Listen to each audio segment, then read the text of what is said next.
Look around the room you are sitting in right now. The synthetic fibers stitched into your clothing, the matte finish on your smartphone casing, the pharmaceutical packaging in your cabinet, the paint on your walls, the asphalt stretching across the interstate outside, and the pressurized jet fuel burning at 900 kilometers per hour, 30,000 feet above your head.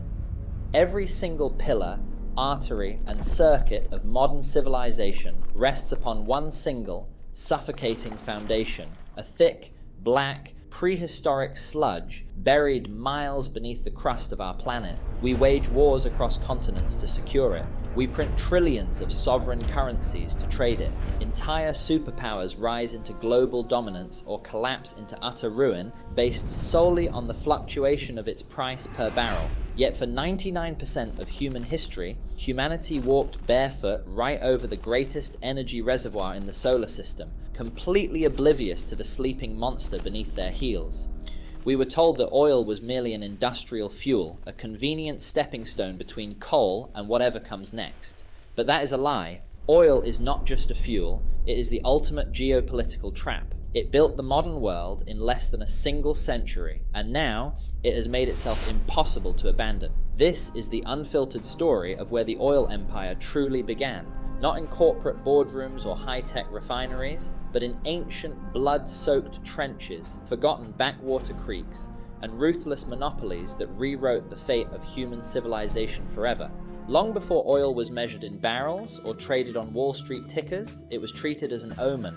4,000 years ago, along the sun-baked floodplains of Mesopotamia, between the Tigris and Euphrates rivers in what is modern-day Iraq, early nomadic herders noticed a dark, viscous substance bubbling up through fractures in the dry earth. It smelled pungent, sulfurous, and alien. It was completely hydrophobic, rejecting water with an unnatural defiance. To the Sumerians, this substance was known as bitumen. They did not understand the chemistry of hydrocarbons, but they immediately recognized its utility. They began harvesting this surface seepage, slathering it over the reeds and wooden planks of their riverboats. For the first time in human history, vessels could travel down unpredictable rivers without rotting, leaking, or sinking. It transformed primitive river crossings into long-distance trade routes. Further north, in the imperial city of Babylon, engineers realized that this sticky black tar had incredible adhesive power.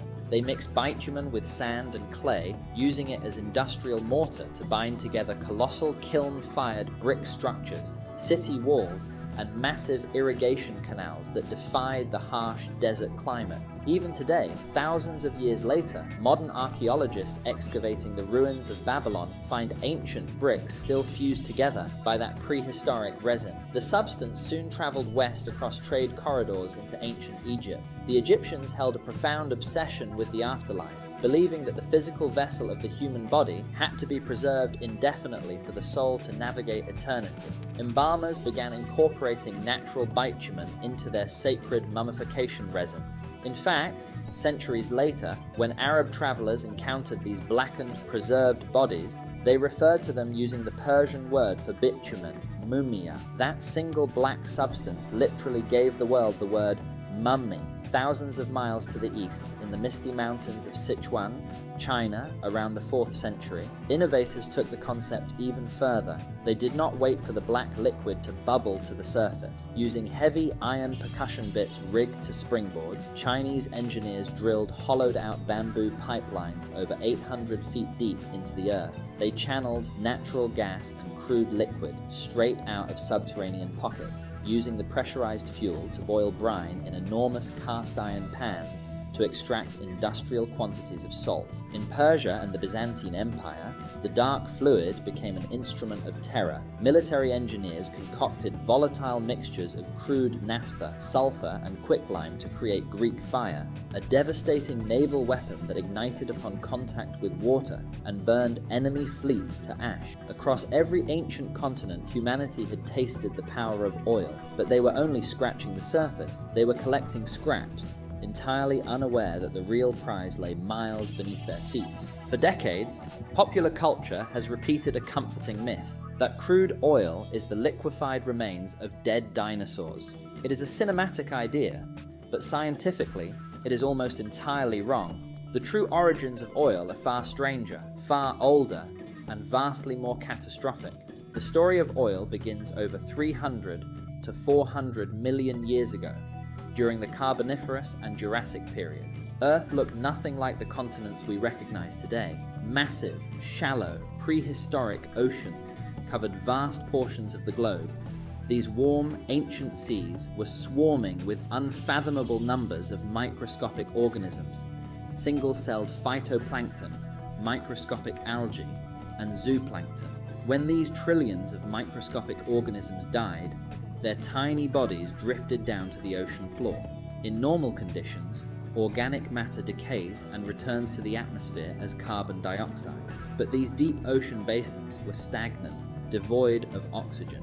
Instead of decomposing, the dead biomass settled into thick, dark layers of organic mud. Year after year, century after century, rivers washed millions of tons of sediment, silt, and crushed mineral rock over these biological graveyards. Layer upon layer piled up. The weight became crushing. As the Earth's tectonic plates shifted, these organic deposits were pushed thousands of feet down into the planet's crust. Here, two fundamental physical forces took over: extreme pressure and intense geothermal heat. Between 2 and 3 miles underground, the temperature rises to what geologists call the oil window, a critical thermal zone between 60 and 120 degrees Celsius. Under this precise pressure cooker environment, the trapped organic biomass underwent a slow, violent chemical transformation. First, it formed a waxy solid known as kerogen. As the heat climbed higher, the long, complex carbon chains cracked and reorganized into liquid hydrocarbons, crude petroleum. If the heat rose even further, above 150 degrees, the molecules broke down completely into methane gas. Because crude oil is lighter and less dense than the subterranean water trapped inside porous rock, it did not stay still. It began migrating upward, creeping through microscopic cracks in sandstone and limestone. If that rising oil encountered an impenetrable layer of dense shale or salt dome, what geologists call a cap rock, it became trapped in massive underground pockets.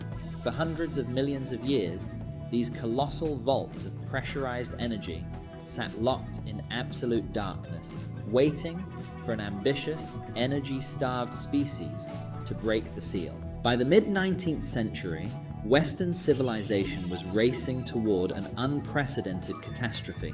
It was running out of light. The Industrial Revolution had fundamentally rewritten human existence. Factories operated around the clock. Rapidly expanding megacities like London, Paris, and New York required thousands of streetlights and indoor lamps. For decades, the undisputed king of illumination had been sperm whale oil. It burned bright, odorless, and clean. But that brilliance came at a horrifying ecological cost. Fleets of whaling ships had decimated whale populations across the Atlantic and Pacific. Whalers were forced to sail for years at a time into treacherous Antarctic waters just to fill their cargo holds.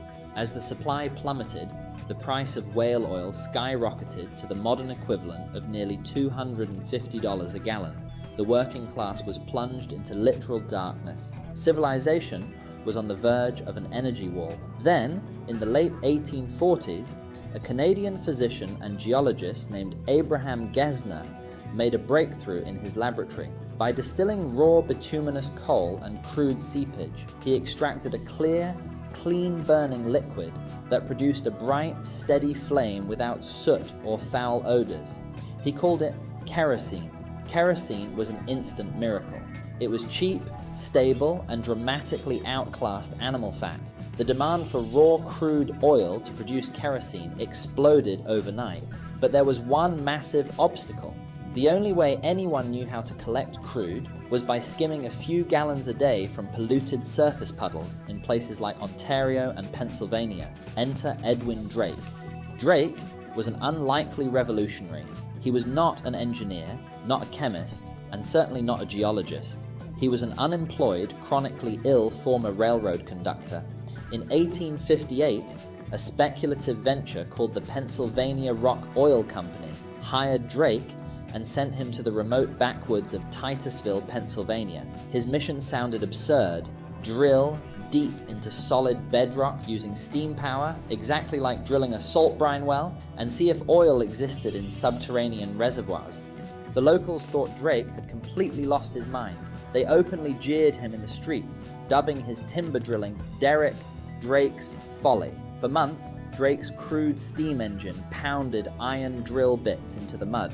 The borehole constantly collapsed, filling with groundwater. Drake ran out of money, his investors abandoned him, and the bank issued orders to shut the operation down. Drake refused to quit. He devised a crucial engineering breakthrough. He drove an iron cast pipe down into the bedrock to case the hole, allowing the drill bit to operate inside without the surrounding earth collapsing. On the afternoon of August 27, 1859, at a depth of exactly 69 feet, the drill bit suddenly dropped into a subterranean crevice. The crew pulled the tools up and packed their gear for the weekend. The following morning, Drake's assistant peeked down into the dark casing pipe. Floating just below the surface was a dark, shimmering, viscous fluid. Drake rigged a common hand pump to the pipe. Within minutes, rich, crude oil was gushing into wooden whiskey barrels. He had unlocked the subterranean vault. Drake's Folly was dead. The modern oil industry had just been born. The strike at Titusville triggered a gold rush the likes of which North America had never witnessed. Thousands of prospectors, wildcatters, con artists, and venture capitalists flooded into the muddy hills of northwestern Pennsylvania. Derricks were thrown up overnight within inches of each other. Fortunes were made at sunrise and lost by sundown. The market was utter chaos. When new wells struck oil simultaneously, the market was flooded with supply, crashing crude prices from $20 a barrel to 10 cents. Drillers went bankrupt, wells were abandoned, and violent booms were immediately followed by devastating busts. Watching this frantic circus from a distance was a precise, calculating 24-year-old commission merchant in Cleveland, Ohio, John Davison Rockefeller. Rockefeller looked at the wildcatters drilling in the mud and saw a game for fools. Drilling for oil was a gamble. You could sink your life savings into the ground and hit nothing but salt water. But Rockefeller noticed something far more important. No matter who drilled the oil, raw crude straight from the ground was practically useless. It was volatile, full of impurities, and smelled terrible. To be sold to consumers, every single drop had to pass through a refinery to be turned into kerosene. Rockefeller realized that whoever controlled the bottleneck controlled the entire empire. In 1870, Rockefeller and his partners incorporated the Standard Oil Company. His strategy was brutal, methodical, and unprecedented in corporate history. He did not compete with his rivals, he absorbed them or crushed them. First, Rockefeller achieved massive economies of scale. He built the largest, most technologically advanced refineries in the world, bringing his refining costs down to fractions of a cent per gallon. He manufactured his own barrels, bought his own timber forests, and produced his own sulfuric acid. Second, he leveraged his sheer volume to wage war on transportation. Rockefeller went to the dominant railroad titans, Cornelius Vanderbilt and the Pennsylvania Railroad, and made them an offer they could not refuse. Standard Oil guaranteed to fill entire freight trains with oil daily in exchange for massive, secret freight rebates. Not only did Standard Oil pay significantly less to ship oil across America than any competitor, but Rockefeller even forced the railroads to pay Standard Oil a kickback, known as a drawback, for every single barrel of oil shipped by his rivals. Armed with this predatory cost advantage, Rockefeller launched his campaign of consolidation. He would approach a rival refinery, show them his books, and offer to buy them out at fair value in Standard Oil stock. If they refused, Rockefeller would artificially flood their local market with kerosene at below-cost prices until the rival was bleeding cash and facing bankruptcy. Then, he would buy them out for pennies on the dollar. By 1880, Standard Oil controlled more than 90% of all oil refining and pipeline capacity in the United States. It was the most ruthless, powerful monopoly the world had ever seen. A corporate leviathan depicted in political cartoons as a colossal octopus wrapping its tentacles around state capitals, railroads, and the halls of Congress. In 1911, after years of investigative journalism and public fury, the United States Supreme Court dropped the hammer. Under the Sherman Antitrust Act, the court ordered Standard Oil to be dismantled into 34 independent companies. It was intended to be Rockefeller's ultimate defeat. Instead, it made him the richest man in recorded history. As the newly formed corporate spin-offs, which would eventually evolve into modern megacorps like ExxonMobil, Chevron, Marathon, and ConocoPhillips, traded publicly, their stock values skyrocketed. Rockefeller, who held massive equity across all 34 entities, saw his personal wealth balloon to an estimated $400 billion in today's inflation-adjusted terms.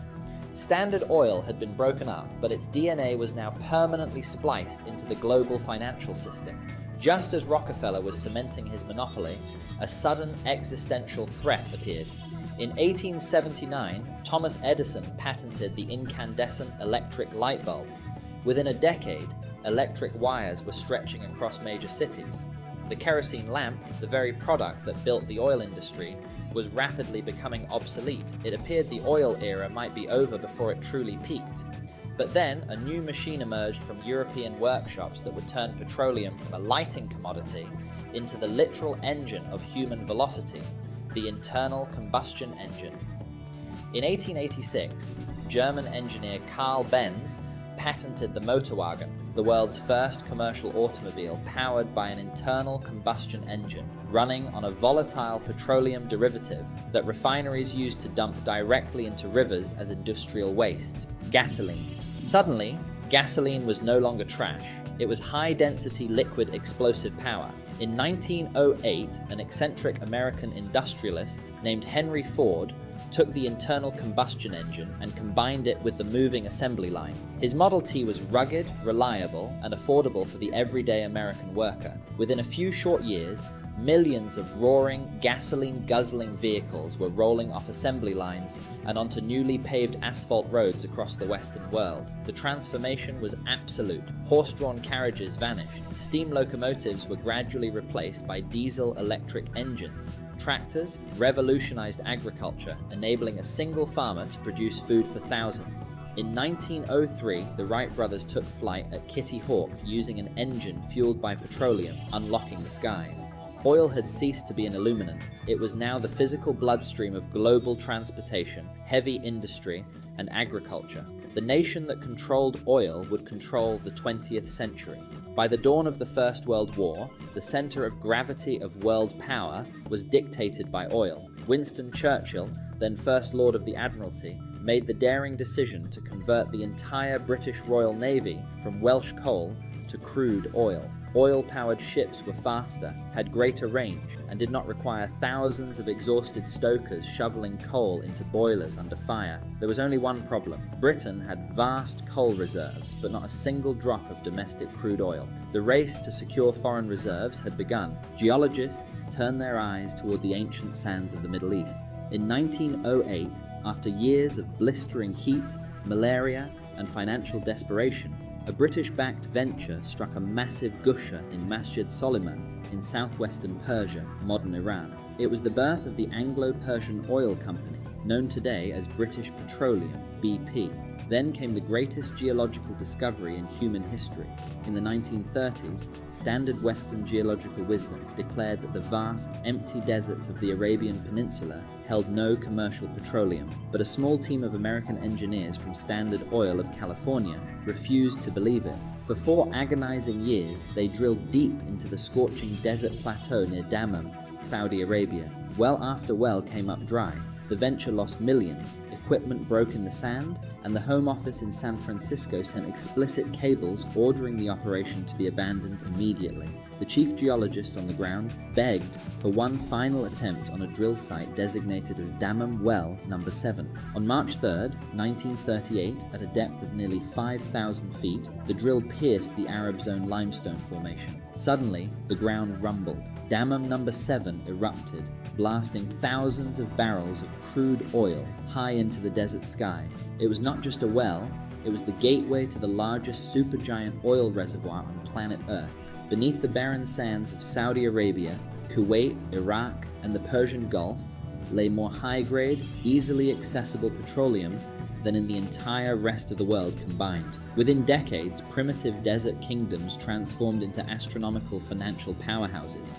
The geopolitical balance of the entire globe permanently shifted from the industrial hubs of the West to the oil fields of the Middle East. By the 1960s and 70s, the nations sitting atop these underground oceans realized something profound. The Western powers were completely addicted to their resources.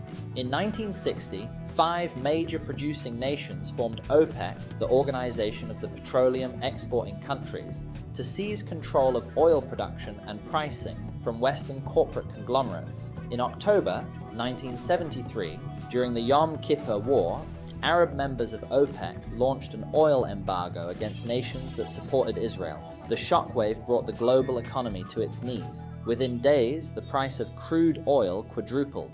In the United States, Europe, and Japan, gas stations ran completely dry. Drivers waited in lines miles long just for a ration of 2 gallons. Stock markets crashed, inflation exploded, and factories ground to an immediate halt. For the first time in modern history, the world faced an undeniable, terrifying truth. Our entire civilization, our food supply, our shipping supply chains, our plastics, our heating, and our military machines is totally held hostage by a single geological commodity. From the muddy riverbanks of ancient Mesopotamia, where early humans waterproofed reed boats with surface sludge, to the massive offshore drilling platforms operating in violent ocean storms today, the story of oil is not merely a tale of engineering. It is the story of human ambition, ruthless greed, and the terrifying fragility of our modern existence. Oil gave humanity the power of gods. It allowed us to shrink the globe, build mega cities out of steel and glass, and feed billions of people. But it also locked us in an invisible cage. We built a world that cannot function for 48 hours without the black blood of the earth. And the greatest question of our century is no longer where we will find the next barrel of oil, it is whether human civilization can survive figuring out how to let it go.